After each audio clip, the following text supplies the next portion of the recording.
Welcome, my name is Dennis, and this is Kingdom Embassy Ministries, the Impact Discipleship Young Disciple Series. And I'm very honored to be here with you today. Let's open up in a word of prayer. Elohim, thank you so much for this day that you have given us. We ask this message that you have prepared for this week. We ask that I am removed from this, and every word that I say, every word that I speak, let it be your word in the ears of your people to change lives from this day forward. In the mighty name of Yeshua we pray. Amen. Amen. So there was a story of, there was a man, he was on a 3-story building, nailing down some loose shingles. And as he reached over to grab another nail, suddenly he lost his footing and he began to slide. Knowing that he was about to fall to his death, he began yelling and screaming, God, please help me. Please, don't let me fall to my death. I'm about to die. So just as he slid off the side of this 3-story building about to die, his belt loop caught on a nail right on the side of the building, and he began to dangle. And it gave him enough to be able to grab a hold and pull himself back up. And right as he pulled himself up, he said, oh, never mind, God. My belt loop got caught on the nail. I'm okay. Hopefully you guys got that. As he screamed out and yelled for help, he forgot to give thanks because he never thought about how Yahweh just saved his life. So sometimes we ourselves, we say, oh Lord, provide for me. Oh Lord, come through for me. I have this financial need. Lord, you've got to come through for me. And the next day, the tax rebate check comes in the mail, and you say, oh, never mind, God, the tax rebate check just came in the mail. It was exactly what I needed. So things like this happen all the time. We don't realize it. We get to that theme park, Busch Gardens, or Disney World, that we've been waiting to go to for weeks or months or all year. And we finally get there, and we're so excited. And what's the next thing we start doing? Complaining about the heat. We start complaining about the lines, the long lines. We start complaining about how hot it is, the long lines, someone just passed gas in the line, whatever it is, but we're complaining. How long the walk is from one ride to the next, what are we doing? We're complaining. Instead of thanking Yahweh that he made it, we made it here safely, that there's so many people in the world that can't actually go to these theme parks. They can't even afford to go to these theme parks. And we say, wow, these lines are so long, or it's so hot outside, or something along those lines. We complain. We say things like, whew, that was close. Glad I wore these jeans today. Or we say, whew, that was close. I'm so glad I did my taxes when I was supposed to do my taxes. This check came right on time.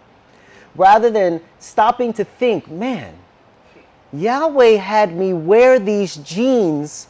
Those other jeans I would have normally wear, I didn't wash them in time. But I wore these jeans with the big belt buckle, and I hated these jeans, but I wore them today.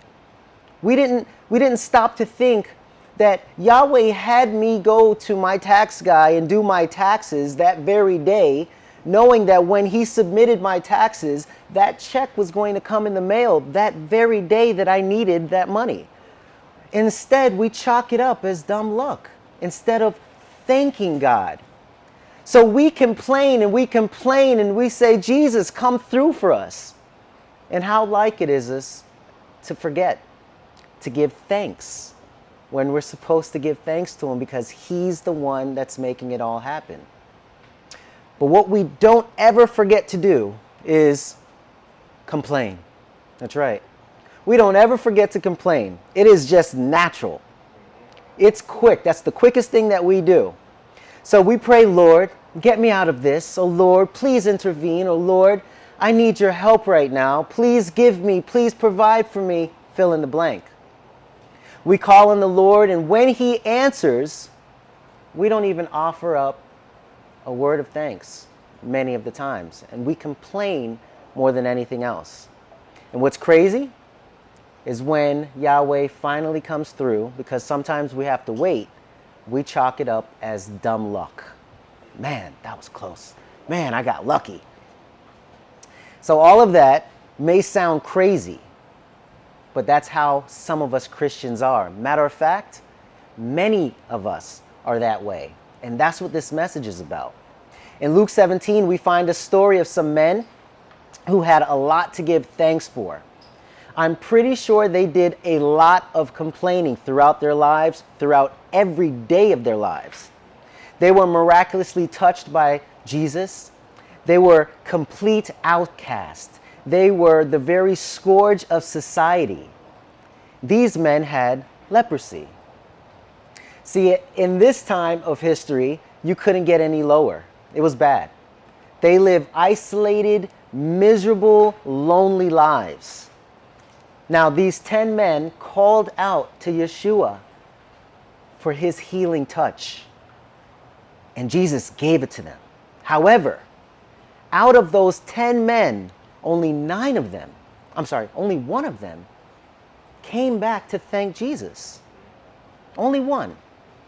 And I'm pretty confident those other 9, happy as all ever as they walked away, within a day or so, they went right back to complaining about something.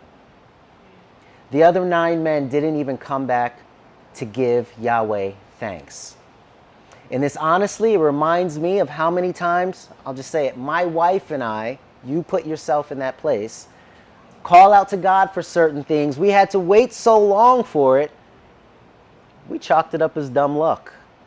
We may have not even given thanks for it, him coming through. I've been with the company now for 18 years that I've been working with.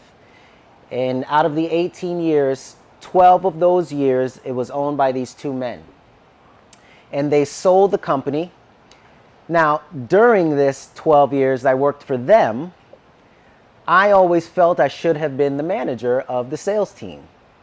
For various reasons, think about it, fill in the blank. Not because of just my sales ability, but because it was I'll just say it was because of my sales ability, all right? So the owners never made me the manager, but when they sold the company, inside of 3 months, the new owners, this huge conglomerate of a company, they automatically came up to me and they said, do you want to be the manager? And I've been waiting for this, praying for this for years, thinking that it was just the way that it should have already been. I said, of course, absolutely, I'm your guy. Well, it was one of the biggest mistakes I ever made. These 4 or 5 gray hairs on my chinny chin chin came because I took this position. And in hindsight, what happened was the prior owners, they were protecting me. I had no idea. Not only was I the youngest guy out of 6 guys, I was the only black guy, means nothing, but I was the youngest guy, and I was their equal. And what happened was I became their superior. And they expected me to change everything to the way that we operated for the 12 years that I've known them, or 10 years. So you have this huge conglomerate of a company, and what they wanted was for me to get this company to adhere or to change how we did business. That wasn't happening. So what happened to me in my position? I was the guy they complained about every single day. It was the worst thing I could have ever did back in 2016 was accept that position. I believe, my wife believes, that because I accepted that and the stress I was going through, listen, I shed tears over the things. I was literally that guy that while they were grouped up in an office, they were talking about me. I was every single day. I couldn't get them. I had to write up. Now, we never wrote anyone up in our old mom and pop shop, but now I had to write people up because what they were planning on trying to do was fire these people. Oh, it was horrible. I had my first seizure, never had a seizure before, accepted that position, woke up with lights in the hospital, woke up to hearing that I have epilepsy, that I have a brain aneurysm, and I have an AVM. All from the stress that was caused by taking that position. So again, in hindsight, my prior owners, they were protecting me because they knew what would come from my colleagues who I was their peer. So I should have never done that, but I did. But there are some good things that came from that. So these guys, there's a lot of people in this world, their default is complaining. That's all you do. You can never even step forward to them without hearing something about their mother-in-law or their father-in-law or, their neighbor or, the Walmart cashier. They're just always complaining. But to me, after reading Exodus and Numbers, I learned that the ultimate complainers in the history of complainers were the Israelites. Phew. There was no off button for them. They couldn't stop whining, and because of all their whining and complaining, what did they lose? They lost the promised land. They couldn't enter the promised land. Listen to what I'm telling you. Because of their whining and complaining. They didn't cooperate with the plan that was designed to benefit them. It literally should have taken 2 weeks to go from here to Calvary Chapel, which is all of 2 miles, 3 miles, 7 miles away from 4 miles away, 3 miles, whatever it is. Should have taken 2 weeks on a walk. But it took them all of 40 years because they complained every single step of the way. They fought against Yahweh every step of the way. And believe it or not, the Bible actually shows us these 14 different complaints. It shows us why it does it is because there are parallels. Today I'm going to show you how we complain the exact same way as the Israelites did. But what I'm wanting you guys to do is this sermon is about that. But I'm going to tell you little stories about my life to show you the comparison of these parallels. But you have to take a moment to think about yourself and the situations that Yahweh allowed you to have. Because these parallels, these complaints, every single one of them, it is just like the complaints that you and I may have done in the past or still are doing to this very day. Okay? Number one, the people complained to Moses that because of him and his talk of the promised land, Pharaoh made things worse for them. He's paying attention. I love it. You got that? It is true. It is true. So the children of Israel complained about Moses bothering Pharaoh about letting them go, not being slaves anymore, to go to this promised land that Yahweh had set for them. But Pharaoh made it more difficult for them. And what did he do? He took away their straw to make the bricks, right? And he said, not only that, you still have to make your same quota. Go and find your own straw to make your bricks. And he was having the folks beaten, and they were getting slapped around because they weren't meeting their quota. So what is the parallel here? That's when you complain about something, and because you complained about it, it only made matters worse. A quick one is like telling, one of you guys, I was probably one of them, telling on your sibling. Mom, Dad, Jacob did this. And mom or dad, to teach you a lesson on tattletaling, now you guys both had to go to bed early. Or you're not going somewhere that there was plans to go. Put yourself in the same shoes. Here's another example really quick.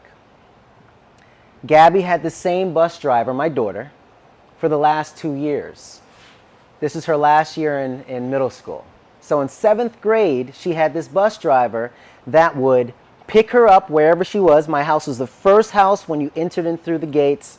So if she was just coming out of the house, not even halfway to the bus stop down the road, he would stop and pick her up. Fantastic. If it was raining, he would stop in front of the house and drop her off. First house, soon as you come through the gate. But he kept complaining and complaining about how she would be late. And I would complain to my daughter too, like, you got to be on time. This is messing up his route, so on and so forth. And she kept coming home saying stuff like, Mom, Dad, he yelled at me. Mom, Dad, he said if I'm late one more time, he's going to leave me. My wife didn't like that. So what'd she do? She had us call the school board.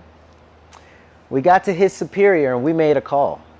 And we said, listen, he just told our daughter that if she's ever late again, he's just going to leave her. And they said, what? He can't do that. He has to wait for her at the bus stop. We said, no, we figured that's what it's going to be. And we said, sometimes he would pick her up when she's walking and she's not at the bus stop yet. He would pick her up and she said, really? I said, yeah. And sometimes when it's raining, he would stop right in front of the driveway and let her out. And she said, really? He's never supposed to do that. No, he's never supposed to do that. Only stops he can make is at the bus stop and stop signs. Whoops. Not only did we probably get him in trouble, what else happened? This year, same bus driver for the last 2 years. It's raining. She's walking in the rain. This year, she's late. He'll stop at the bus stop a good, quarter of a mile from the house, and she has to run or walk to that bus stop. This happened all year long. All why? Because of us complaining. Not so smart. So this message is called Complaining Gets You Nowhere.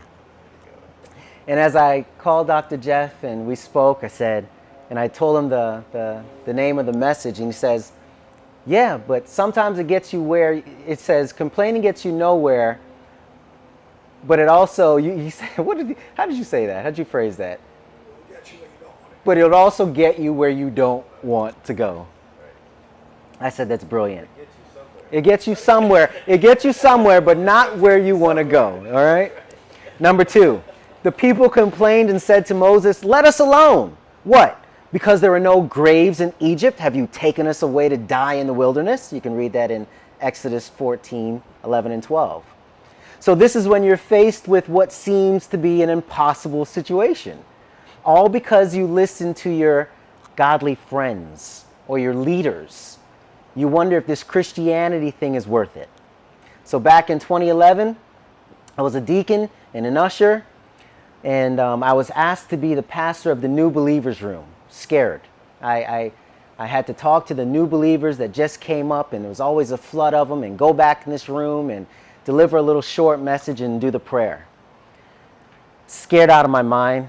I remember there were 2 weeks that went by. I had the little mic in my ear, the little, earphones, and the leader would call me, Dennis, you're up. You ready? For 2 weeks in a row, I pretend as if I didn't hear him because I was so terrified of going back there. So the 3rd week, I went back there. I started doing it. I got comfortable. And what happened there is there was a gentleman by the name of Paul, and I didn't notice him standing back there, but when I finished, I looked over and I seen this gentleman, and he was like looking at me with this awe look. So he came up to me. I walked over to him, and we introduced each other, and he says, I'm the leader of the convalescence ministry. And he goes, you would be perfect. I said, convalescence ministry, what is that? He said, it's a nursing home, and you would preach messages there, and I think you would be perfect. They would love you. And he goes, are you interested? I looked up, and through my walk, I understood how Yahweh worked, so I just said, not really, but I'm pretty sure this is the next thing Yahweh is taking me to. So I agreed to do that, and then it took about a good 3 to 4 months. I started to complain. Why? All of my Sunday mornings, Monday through Saturday, was me now preparing messages to preach at a nursing home. And pastors looking at me like, yeah, you knew exactly what, yes. So the entire week was me preparing a message for the nursing home, and I didn't have my sleep in on Sunday mornings and whatnot, but again, I did it. for over 10 years. Number 3, the people complained about the bitter water. You can read about this in Exodus 15:22. So, you remember that? So this is when you're faced with the bitterness of changing your diet from the things of the world to the things of Yahweh. It's like asking a child to go from sugary foods to eating their vegetables. It's never an easy process. It's always a protest. So I pray to Yahweh to change our lives, my wife and I, to remove anything that he didn't desire, anything that wasn't of him, to remove it out of our lives. And he did exactly that. So I no longer had the desire to watch certain movies. I no longer had the desire to listen, to watch certain shows or to listen to secular music. It was all about, my new desire was to be Christ-like. So what happened? I eventually started complaining because I lost friends. I wasn't going out anymore. I wasn't going to nightclubs. I no longer had a desire to drink, had the desire to smoke. All I had a desire to do was to read the Bible, and I had to prepare messages, and things like this started to intrigue me. And I started to lose friends. So my new prayer was, Lord, we need godly people in our lives. Number 4, the people complained about being hungry. So what did God give them? Manna. He literally gave them, this provision was manna. What does manna mean? Do you remember what manna? What is it? What is it? Thank you. What is that? This is what manna means. What is it? And they had different ways of preparing this. You can read about how they prepared it. It's a great story. But this is when your spiritual growth produces greater hunger. However, it's not the earthly food that we're used to. See, God begins to feed you with heavenly food. So this is when you're getting closer and closer to Christ, and you begin to hear his voice. You begin to have visions, have dreams, these different desires. So I was worshiping at Calvary one day, and wasn't a deacon, nothing like that yet.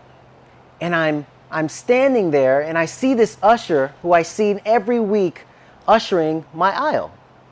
This guy had a stature, and his face was always really serious, and he would walk through and seat people, and for whatever reason, it intrigued me this day. And I was like, believe it or not, my heart's beating. I have no idea. Of course my heart's beating.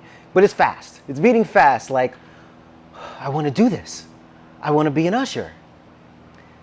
Fast forward to my wife and I and our kids, we go to the restroom after service. My son and I are waiting for my wife and my daughter as they come out of the bathroom, the restroom. But before they do, this gentleman walks up to me, this older gentleman, and he says to me, "Hey, my name is Jim Zana. What's your name?" I told him my name. He goes, "Yeah, I'm one of the elders here, and I just wanted to, introduce myself to you. Do you serve here?" And I said, "No." He goes, "Oh, you ever thought about serving?" I go, yeah, actually." He said, "Really?" He goes, "I can get you right in the same motion." I said, he goes, "What would you want to do? You want to be a greeter? You want to be an usher? You want to work in the parking lot, do parking?" I go, I would love to be an usher. This literally, just like this. I'm blown. Think about what's going through my mind right now. I'm blown away. He goes, "An usher? Sure. I can get you right in." I go, "Okay." He goes, "Yeah, you want to start next week?" And I go, "Huh?" I'm not even kidding. I look at him, I go, what do you mean? He goes, "Yeah." So I go, "Yeah, I would love to." Now listen, I had no desire but to worship and to do whatever Yahweh had for me. We were going to Disney World that week. I literally almost canceled my trip to Disney World. I was so excited. I said, okay. Before I commit, my family and I are going to Disney World next week. We're going to be gone for 2 weeks. I go, I promise you this isn't an excuse. I really want to do this. He goes, "No problem." He goes, "When you get back, my name is Jim Zana. Come and look for me." I didn't even want to go to Disney World. I promise you, I literally couldn't wait to get back home. We come back, I go into the sanctuary. Sanctuary's huge. I'm looking for this guy. I forget his name. I forget his name. And as I'm looking for him, way across the sanctuary, I see a gentleman, because I asked someone, and I describe him, and they said, I think he's over there. And as I look over there, he goes, hey, Dennis. I go, now, just someone remembering my name was that alone. I was like, oh my goodness, this is crazy. So we go, and believe it or not, within a week or two, I'm ushering. And I started to complain. Why did I complain after a while? Because now I have to be at a pre-service meeting that begins at 4:30 every Saturday. I have to leave my house at 3:45. So my Saturdays, which was great, but at the time, after 2 to 6 months or so, it was like, every Saturday, this is what I have to prepare for. And because of doing that, I had to do pre-service meetings. Stand right up here and do these pre-service meetings and create little devotions every Saturday. Yahweh was prepping me. He was preparing me.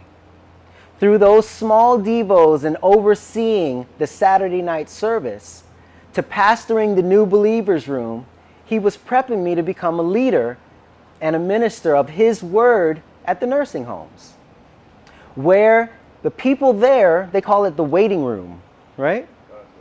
God's waiting room. Where the people there, many a times, listen, did not know Christ. Many of them. And I got to prepare messages for these people who were in God's waiting room. Many of them accepted Christ. Many of them, I did many of baptisms right there in the nursing home, as well as in the hospital. I performed this. Yahweh used me in such an integral way. This was a part of my story. This is a part of my walk. And it's a beautiful thing. Number 5, the people complained about being thirsty. So this is when your spiritual growth produces greater thirst, meaning Yahweh seems to allow the thirst and the hunger to teach you where your provision comes from. I'll shorten this story. I thought I was the meat and potatoes at my job. Like I told you, I should be the manager. Long story short, the economy crashed back in 07, 08. I was making great money, but people were now not buying security badges. So my paycheck began to dwindle, being on full commission. God had to show me that the job, my career, had nothing to do with Him. It was all about Him. He was my provision. Yahweh, was my source. But He had to break me down. She got it. He had to break me down for me to realize that it was never me paying the mortgage. It was never me paying the car notes. I had to rely, and always had to rely, on Yahweh. And now, there's not a day that goes by I don't forget that. This is the truth. There's not a day that goes by. It doesn't matter how well I'm doing. I know that it's Yahweh that's giving me whatever it is. He's blessing me. He's showing me that He is my source. So I don't say I pay the mortgage. I've never paid the mortgage after learning that. It's His mortgage. Thank God the cars are paid off. Yahweh paid off those cars. So on and so forth. Amen? Amen. Number 6, the people forsake the Lord. The Lord orders the Levites to kill 3,000 people by the sword. Because they worshiped what? The golden calf. Read about that in Exodus 32. So what's the parallel here? We're so impatient. What does it say? 1,000 years is like a day to God. We're so impatient. Moses and Yahweh at the top of the mountain for 40 days. The children of Israel were so impatient that they created within that time. They said, I don't have a God. Where is He? Our leader is gone. What's going on? So they created a golden calf, and they made a god for themselves. They made themselves an idol. Our fleshly desire is so impatient when it comes to the things of God. See, this puzzles me. We go to a concert and worship these artists by throwing up our hands in the air like we just don't care, right? We sit there and we will clap for 5 minutes straight for this artist. But when it comes to worshiping our Lord and Savior and throwing up our hands and worshiping Him, we feel uncomfortable. Why is that? Number 7, the mixed multitude of the people complained about food. The Lord burns the outskirts of the camp. Moses wants to die. He just feels like, I'm done. So the Lord sends a very great plague. Read about that in verse 33. So here, you become so dissatisfied with the spiritual diet God has given you. Sermons each week, not going out anymore, no longer watching certain movies. I'll hear about these TV shows. I'm not going to watch it. It'll lead me right back into something, right? That you may wonder, why did you even become a Christian? Is it really worth it? Number 8, Miriam and Aaron complained about Moses' leadership. So what did the Lord do? The Lord cursed Miriam with leprosy because she complained. Read about that in Numbers 12, 1 through 2, 12. So this is the second time that Moses interceded for the people. The next test the people were faced with was the test of leadership. See, Yahweh was showing them that the importance of not only following Him, but also follow His delegated leaders. We're under the leadership of Pastor Jeff, as well as the people that he placed in your life. These men, these different various men that he's placed in your life. I'll leave that there. Number 9, the people complained about how difficult it looked to conquer the giants in the land. So they refused to enter the promised land and fight like Elohim told them to do. You can read about that in Numbers 14, 1 through 10. So the path Yahweh chooses to develop and groom us in the faith is almost always humanly impossible and difficult. It's never going to be easy. Never. If it's too easy, we know that it probably wasn't from Yahweh. So some of us, what ends up happening? Supernatural. Some of us end up backsliding. They end up backsliding because they think that the walk is too hard. And they desire to go back to their old life, which was much easier. See, these people really didn't have a real encounter with Yahweh and didn't realize that we must depend on Him every step of the way. Amen? Number 10, the people complained again and wanted to kill Moses now.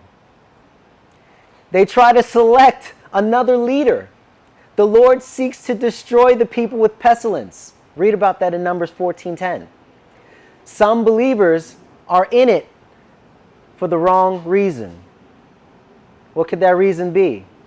And they will attempt to vote out their spiritual leaders, hoping to select another leader to lead them to a more prosperous path.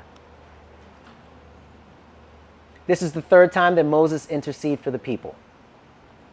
Number 11, the key leaders rebel against Moses. In number 16, Yahweh gets serious and He opens the earth and swallows the offenders. I'm going to repeat that again. The key leaders rebelled against Moses. What did Yahweh do? He got serious with them and He opened the earth and swallows the offenders. What were they doing? Complaining and bickering. So this is when the bitterness of a few disgruntled leaders defiles many, and God has to step in and shut them up. By the way, this is the fourth time that Moses intercedes for the people and stops Yahweh from killing all of them. You can read about that in Numbers 16:22. Number 12. The people complained again, and they accused Moses of killing God's people. Read about that in Numbers 16. Yep. This is the 5th time that Moses had to intercede for the people. God kills 14,700 people. Keep complaining. I have no idea what's going on here. They're just not learning. Number 13. The people contended with Moses again because there is no water. So Moses got angry, and what did he do? He not only wanted to kill the people, but he struck the rock. Not only once, but he struck the rock twice. What did Yahweh tell him to go do to the rock? Speak to the rock. But he was so angry with these people, so frustrated with their bickering, their bitterness, their complaints, that he struck the rock. You want water? He struck it twice, and water came gushing out. Guess what happened to Moses? He lost the promised land. The people gathered against Moses again. This is when the people's rebellious nature comes to the light. Their sinful nature is taking control over their lives. And because Moses himself began to run out of grace for them, resulting in him becoming embittered and losing out on the promised land, all because of their complaining. It's not fair. Lastly, number 14, the people complained against Yahweh and Moses. You guys didn't hear that. The people complained against Yahweh and Moses. You think that they would have learned.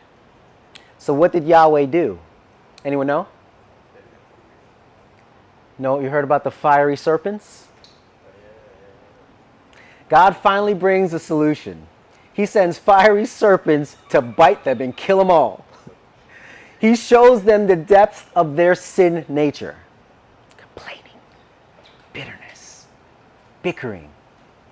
This is perhaps the most important of all the lessons during the wilderness journeys. Listen, God finally gives them a taste of their own hateful medicine. They were to experience the same painful poison they were dishing out to Yahweh and to Moses. They needed to recognize the death that was in them and cry out to the Lord. They needed to acknowledge their sin against the God and Moses. So the solution that Yahweh did was he poisoned. He wanted to kill them all. The solution to their poison seems very odd at first. So God commanded Moses to make a bronze serpent and put it on a pole so that anyone bitten by one of these fiery serpents could be healed. But how did God heal them? See, God would heal them by having them look up at this bronze serpent. In other words, we only get saved from this poisonous and rebellious nature and the death that comes from it when we look at it face to face. We must see the seriousness of our disease, which is sin, and our sinful acts. And when we, out of desperation, finally look in the mirror and finally acknowledge our hideous propensity to sin, our deliverance is then near. First, though, acknowledging our true condition is what? Confession. This is where we get our salvation from. Here's the parallel. You ready? In the New Testament, Jesus said the only way for us to be saved was to what? Look at him. As he became sin for us on the cross, you can read about that in 2 Corinthians, which is the same way Moses put that bronze serpent on the pole.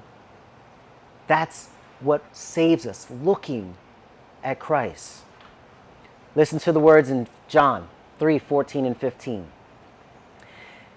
And as Moses lifted up the serpent in the wilderness, even so must the Son of Man be lifted up, that whoever believes in him should not perish, but have eternal life. It took a lot to get the children of Israel to finally stop complaining. This, believe it or not, was the last we heard of the complaints of the children of Israel, complaining in the wilderness. This is the last. It was like finally a light bulb went off in their minds and understood that their murmuring and their complaining got them nowhere. All it did was get them into trouble every step of the way. Hence, the title of this message, Complaining Gets You Nowhere. So they probably began to understand why God had to heal them and free them from their sinful nature, and why he had to do what he did for all of those years. See, you can consider this life our wilderness journey. We need to see our spiritual condition before we get to heaven. That's what it's about. And this is a part of Yahweh's grooming us, sanctifying us, pruning us. Listen what Jeremiah 17:9 says. The heart is deceitful above all things and desperately wicked. Who can know it? I, the Lord, search the heart. I test the mind, even to give every man according to his ways, according to the fruit of his doings. Here's the good news. Yahweh doesn't leave you where you are. And he gives us a life. He doesn't just leave us to try to figure it out. He's there every step of the way. Every complaint, every murmuring, every bicker, everything that we do, he's always there. How could anyone not want to serve Yahweh? Think about it.